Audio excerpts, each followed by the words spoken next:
All right, Luke, let's run through what you basically said. Correct me if I'm wrong, which probably not. I took notes. You're saying that morality is man made. It's also a brain mechanism that can be objectively studied, that creates values. These values allow man to point out aspects of their society that go against the standard. But of course, there's no divinely given framework. There are just inconsistent frameworks and consistent frameworks. And so it's better to choose the consistent ones.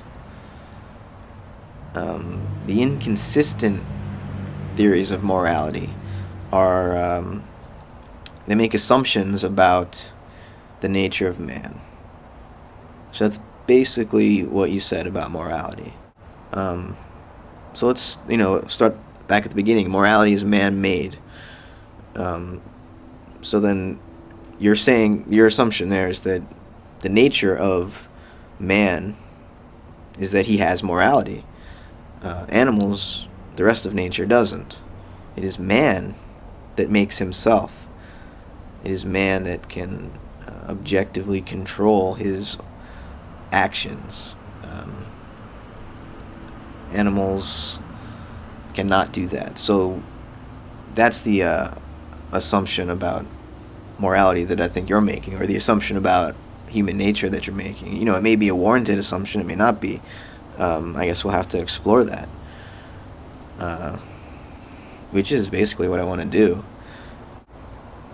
Exploring the nature of human beings, which I think it's probably correct to say it's morality. Only humans worry about what's good and what's evil. Animals just act. They don't have a conscience. They don't have morality. Or so we say. And I guess that is part of the question too. Our ability to say, to speak language and to make rules pretty much allows us to be moral animals. So, we're both moral by nature and speak by nature.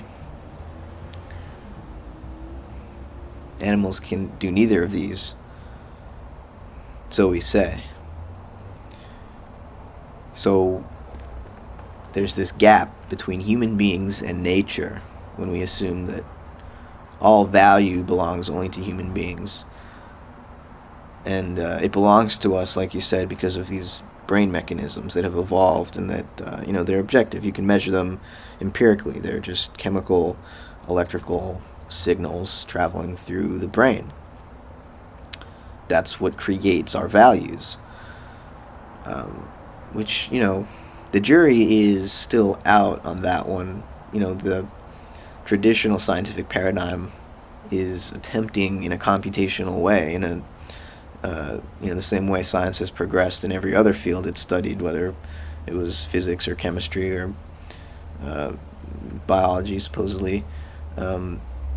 Science is approaching the mind in a reductionistic way in an attempt to show how the brain causes the mind, how a factual state of affairs in the empirical brain gives rise to the meaningful experience that we all think we share with each other. But that's the old paradigm of science, the science that's quickly running up against some impossible philosophical problems to their approach. Like Newtonian physics came up against quantum physics and the results that these experiments were providing science, and the Newtonian models just couldn't handle it. It required a complete shift in our conceptualization of matter and space and time, and we're still trying to cope with it. Biology is one of those things that's also a work in progress for the old paradigm.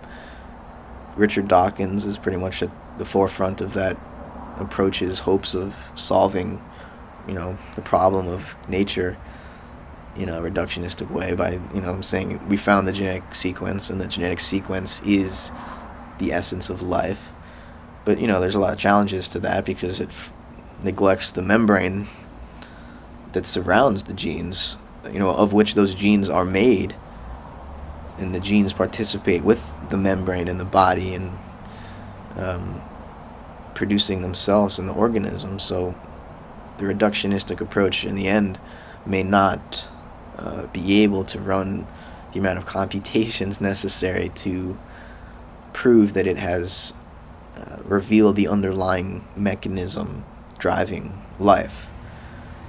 It can build models that can come close. It already has, but a model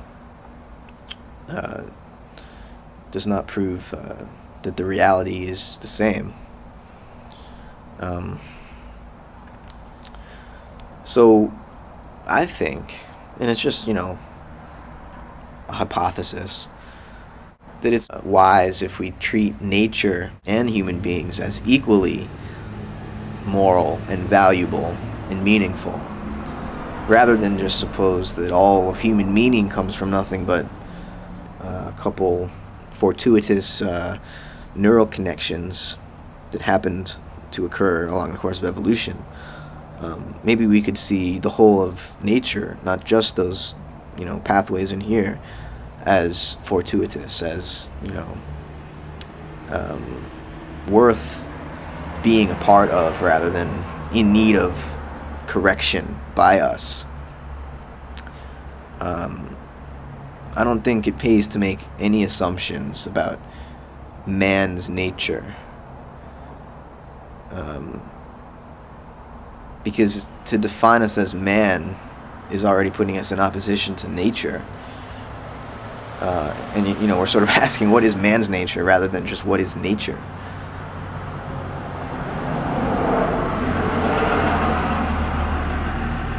We're assuming basically a biblical story that man ate from the tree of knowledge of good and evil and became wise to his moral responsibility, to his duty to prevent evil and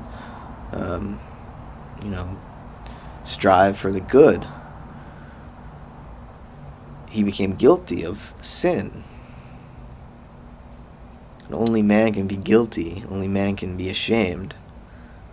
I don't know if it's warranted.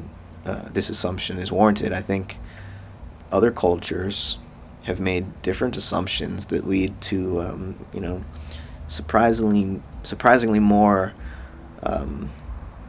empirical results. In other words, I think Eastern thought, Chinese Taoism, to be more specific, really understands the natural world in a far more accurate and harmonious way that we could learn a lot from. But what the fuck is morality? It's what nature does. That's all.